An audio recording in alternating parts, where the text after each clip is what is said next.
निधि कौशिक आपका स्वागत करती हूँ आपके अपने YouTube चैनल निधि कौशिक NKCC पर। दोस्तों, कल हमने आपको सबसे पहले हमने आपको सिखा दिया था नॉन फॉर प्रॉफिट अकाउंटिंग, उसकी थ्योरी सिखाई थी। फिर इस रिसिप्ट एंड पेमेंट अकाउंट का आपको हमने सिखा दिया था फॉर्मेट बनाना, थ्योरी से फॉर्मेट कैसे बनाएं, उस चीज में कौन से आइटम रिसिप्ट में आने हैं, कौन से आइटम पेमेंट्स में आने हैं, ये भी हमने अच्छे से आपको याद करा दिए थे। 2 रूल बताए थे हमने कि जो तुम्हारा ये जो आयगत और पूंजीगत संबंधित जो तुम्हारी रिसीप्ट और पेमेंट होते हैं वो इसके अंदर लिखे जाते हैं, भले ही वो पुराने वर्ष के हों, नए वर्ष के हों या उसी वर्ष के हों। और जो गैर रोकड़ मदें होती हैं, नॉन कैश आइटम्स होते हैं, वो इसमें काउंट नहीं किए जाते हैं, नहीं लिखे जाते हैं, ये भी हमने बता दिया था। उस फॉर्मेट को याद करने के आधार पर आज हम करने वाले हैं इसके कुछ क्वेश्चंस। पहले मैं आपको लेवल लेके जाऊंगी, लेवल 1 का क्वेश्चन कराऊंगी कि उसके अंदर सिंपल क्वेश्चन कैसे आ सकता है, फिर थोड़ा सा लेवल अप करेंगे। ओके, और गाइस जैसे मैं आप लोगों को सिखाऊंगी ना आज ये फॉर्मेट के थ्रू क्वेश्चन बनाना रिसिप्ट और पेमेंट अकाउंट, तो उसी से आपको एक आइडिया हो जाएगा और एग्जाम में जब आप बैठेंगे तो आपको ये आइटम्स सब याद हो जाएंगे। अगर आप ये वीडियो मतलब 2 बार भी देख लोगे तो आपको याद करने की कुछ जरूरत नहीं पड़ेगी, ऑटोमेटिक आप लोगों को याद हो जाएगा। क्योंकि मैं हर एक आइटम का मुंह से बोलती हूँ, रिपीट करती हूँ, और क्योंकि हमें ये वीडियो भी 10 मिनट के अंदर बनानी है, 2-3 मिनट ऊपर नीचे हो जाता है, तो हमें कम समय में इसको कैसे सीखना है, चलिए जल्दी से देखते हैं। गाइस, मैंने आपके लिए एक बुक है, ये बुक है आपकी, ठीक है, डॉक्टर एस के गुप्ता की।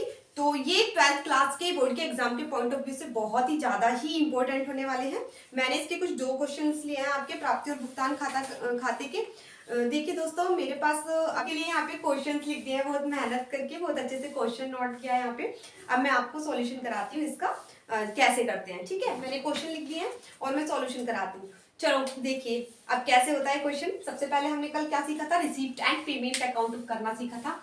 तो मैंने क्वेश्चन 1 रखा है कि एक क्लब से संबंधित निम्न विवरण दिए गए हैं, यानी कि एक क्लब है और क्लब के अंदर वो जो नॉन फॉर जो प्रॉफिट अकाउंटिंग होता है उसमें एक क्लब है, ठीक है। क्लब को ले लिया है हमने क्वेश्चन के अंदर, और उस क्लब में क्या हुआ है कि जो क्लब है उसमें आपको बहुत सारे आइटम मिक्स दे दिए हैं, यानी कि रिसीप्ट और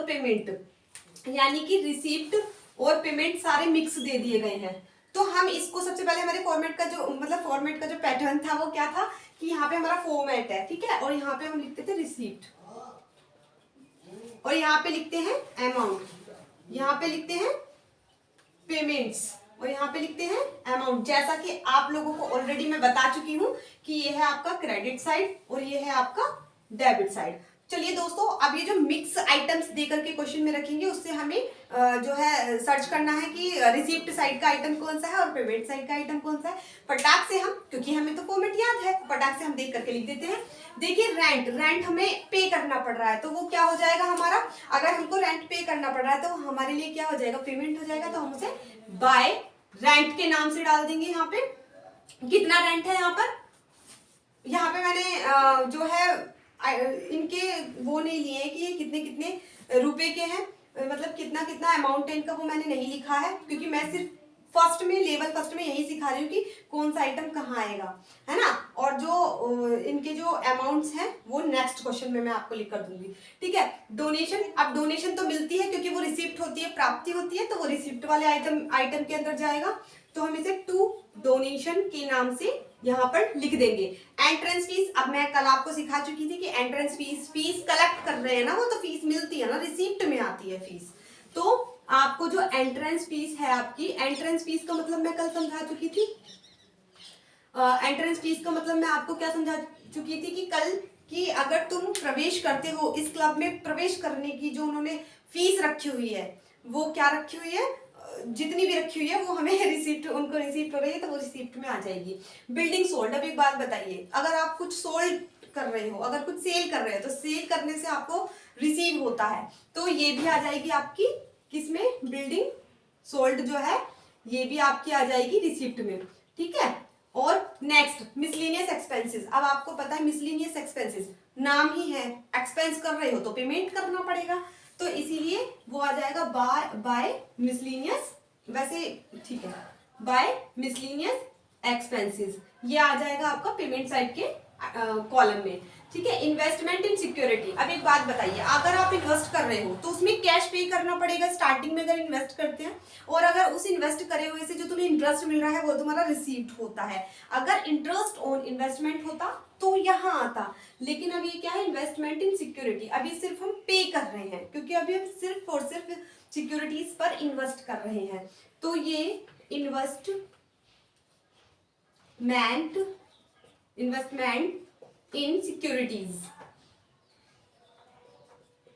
ओके, अब नेक्स्ट क्या है, प्रिंटिंग एंड स्टेशनरी। अब आप एक बात बताइए, आप प्रिंट मतलब लेखन सामग्री जो है वो खरीद रहे हैं, छपाई करवा रहे हैं, तो उन सब में क्या आता है, खर्चा आता है, खर्चा कर रहे हो, पेमेंट कर रहे हो, ठीक है। तो इसलिए ये जो आपका प्रिंटिंग एंड स्टेशनरी है ये भी आ गया आपका किस साइड, क्रेडिट साइड। इसको पेमेंट्स आइटम में हमने लिख दिया है। ये आप लोगों को अच्छे से आ गया होगा, उम्मीद करती हूँ। आप लोग अब चाहे तो आप इसका स्क्रीनशॉट ले सकते हैं। चलिए देखिए नेक्स्ट क्वेश्चन देखते हैं। नेक्स्ट क्वेश्चन में क्या बोला है उन्होंने, बोला है कि गत वर्ष, गाइस ध्यान से सुनिए, गत वर्ष का मतलब होता है पिछला वर्ष। अगर हम 2018 का बना रहे हैं, क्योंकि इसमें लिखा है जनवरी 2018 का रोकड़ शेष इतना है, अगर हम जनवरी 2018 का बना रहे हैं तो उससे पिछला साल यानी कि 2017 का लेखा, जो 17 है 2017 उसको हम गत वर्ष बोलेंगे। आगामी वर्ष 18 चल रहा है तो 19 को बोलेंगे। अभी जैसे हमारा 2022 चल रहा है तो आगामी वर्ष बोलेंगे 2023 को, और गत वर्ष बोलेंगे 2021 को। ठीक है, चलिए स्टार्ट करते हैं हम आगे का प्रोसेस। गत वर्ष के लिए चंदा प्राप्त किया। अब हमने आपको एक चीज बताई थी कि जब आप प्राप्ति और भुगतान अकाउंट बनाएंगे, रिसीप्ट और पेमेंट अकाउंट को बनाएंगे आप, तो उसमें चाहे वो पिछले साल का हो, चाहे जिस साल का बन रहा है उस साल का हो, चाहे आने वाले साल का हो, किसी भी साल का हो, वो इसमें काउंट होता है, वो इसमें लिखा जाता है। अब सोचना ये है कि ये रिसीप्ट में आएगा या पेमेंट में आएगा। देखिए चंदा प्राप्त हो रहा है तो ऑब्वियस सी बात है कि ये कहाँ जाएगा, रिसीप्ट में। तो पहले हम हेडिंग डाल देते हैं यहाँ पर, रिसीप्ट्स एंड अमाउंट डाल देंगे यहाँ पर। ये है डेबिट साइड का, और ये हो जाएगा आपका पेमेंट्स, यहाँ डाल देंगे अमाउंट, और ये है आपका क्रेडिट साइड का। ठीक है, तो फटाफट से पहले हम ये देख लेते हैं। हमने जो फॉर्मेट पढ़ा था उसमें पढ़ा था कि सबसे पहले अगर रिसीप्ट और पेमेंट अकाउंट है तो सबसे पहले ये चेक करेंगे हम कि मतलब जो है साल के आरंभ में पिछले साल का कितना रोकड़ शेष है। ठीक है, जो साल का बना रहे हैं उसमें पिछले साल का जो रोकड़ शेष कैश बैलेंस बचा हुआ है वो क्या है। तो देखिए जनवरी 2018 का हम बना रहे हैं, तो इसीलिए 2018 को रोकड़ शेष कितना है, 720 है, 720 रुपीज है। तो आप यहाँ पर to balance brought down, carried down and brought down. ठीक है, तो टू बैलेंस यहाँ पर क्या हो जाएगा आपका, क्योंकि आपने पिछले इसको लिखेंगे हम यहाँ पे CD। ठीक है, तो यहाँ पर आ जाएगा 720। ओके, अब नेक्स्ट आ जाओ अपने आइटम्स पे। तो चालू वर्ष के लिए चंदा, देखिए यहाँ पे गत वर्ष के लिए चंदा प्राप्त किया है, तो चंदे को क्या कहते हैं इंग्लिश में, सब्सक्रिप्शन। अब गत वर्ष का मतलब लास्ट ईयर का, लास्ट ईयर का कितना है यहाँ पे 800 रुपए, 800 रुपीज। और चालू वर्ष का कितना है यहाँ पे, चालू वर्ष यानी कि जो अभी चल रहा है, चालू वर्ष के लिए चंदा प्राप्त किया है 7,200 है। ओके, तो वो चालू वर्ष का है तो हम इसको लिखेंगे करंट ईयर। और करंट ईयर का कितना दिया हुआ है इन्होंने दिया हुआ है 7200। ओके, और उन्होंने बोला है कि चालू वर्ष के चंदे 1200 प्राप्त नहीं हुए हैं। अब एक बात बताइए, ये तो प्राप्त ही नहीं हुए तो इनको हम क्यों लिखेंगे, ये तो प्राप्त ही नहीं हुए, ना तो इनका भुगतान किया गया है ना ही प्राप्त हुए, तो इसलिए इनको कहीं भी नहीं लिखेंगे। उन्होंने बोला हुआ है कि प्राप्त हुए हैं तो हम प्राप्ति में लिखेंगे, रिसिप्ट में लिखेंगे। अगर उन्होंने बोला है कि प्राप्त नहीं हुए तो ऑब्वियस सी बात है लिखेंगे ही नहीं। तो ये इन्होंने आप लोगों को कंफ्यूज करने के लिए दे दिया है क्वेश्चन के अंदर। अब आ जाइए प्राप्तियां और शोधन।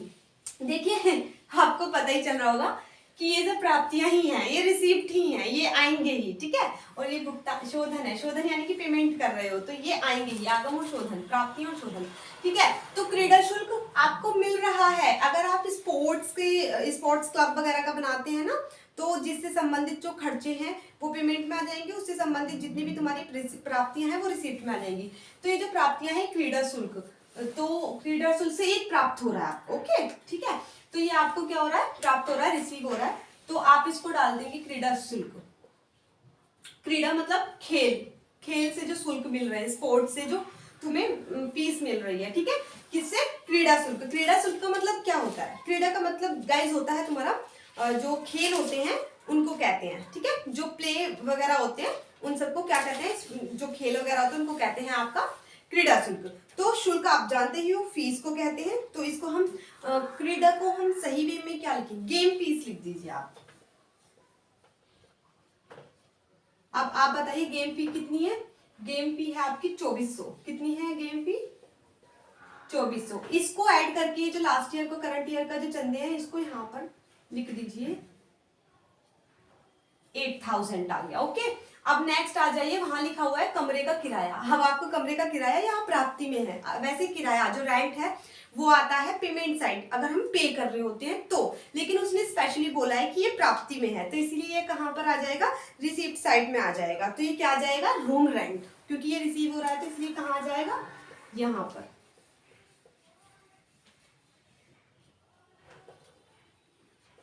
रूम रेंट कितना है? 400।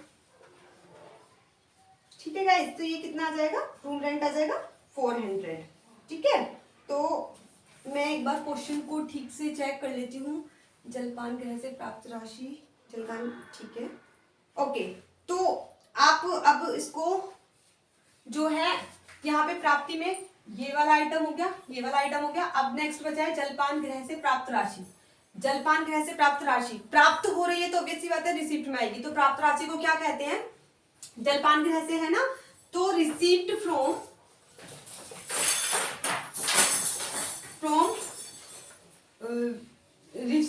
रिफ्रेश जो तुम्हारा है जलपान गृह से, हम इसको कैंटीन, जलपान गृह जो होता है उसको कैंटीन भी कह सकते हैं और रिफ्रेशमेंट हाउस भी कह सकते हैं।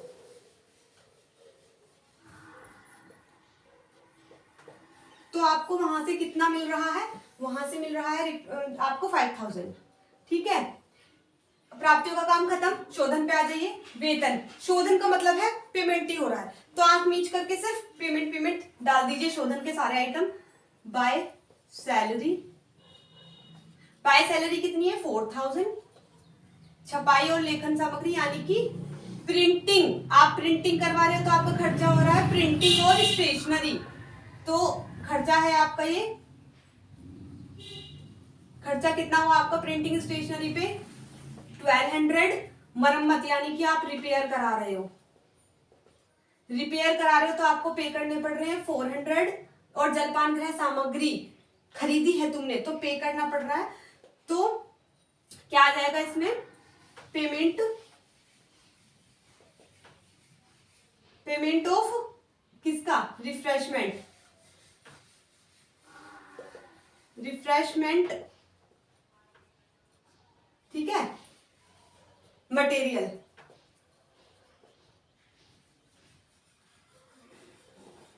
ठीक है, मटेरियल हो गया। और नेक्स्ट आपको इसमें दिया है चौकीदारी का वेतन, तो किसका? वॉचमैन का सैलरी आ जाएगा इसके अंदर, क्योंकि आपका खर्चा है ये। वॉचमैन सैलरी आपका क्या है? खर्चा है, तो वॉचमैन का सैलरी आ जाएगा 2800।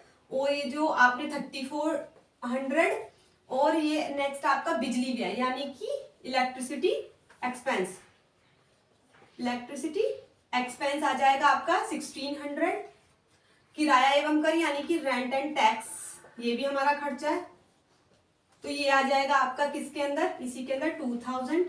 अब आप एक बात देखिए, यहाँ पे आपको एक आइटम लिखा हुआ नजर आ रहा है अदैत्य व्यय, और ये देखिए अदैत्य व्यय जो है मरम्मत हुई है 200 रुपए की जलपान। अब आप सोचोगे मरम्मत तो हमारा पेमेंट में आना चाहिए, लेकिन ये पेमेंट में हम नहीं लिखेंगे। क्यों नहीं लिखेंगे अभी बताती हूँ। जलपान सामग्री 1000 आनी चाहिए आपकी, अगर रिसीप्ट होती तो रिसीप्ट में, और अगर आप खरीद रहे हो तो पेमेंट में, लेकिन हम नहीं लिखेंगे।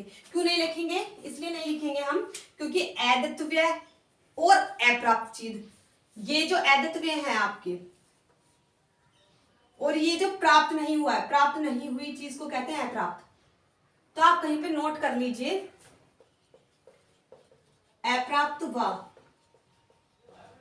आप ना इन क्वेश्चंस को करने के बाद नीचे लिख लेना, ठीक है। अप्राप्त व अदैत्य व्यय को रिसीप्ट एंड पेमेंट अकाउंट में नहीं लिखते हैं।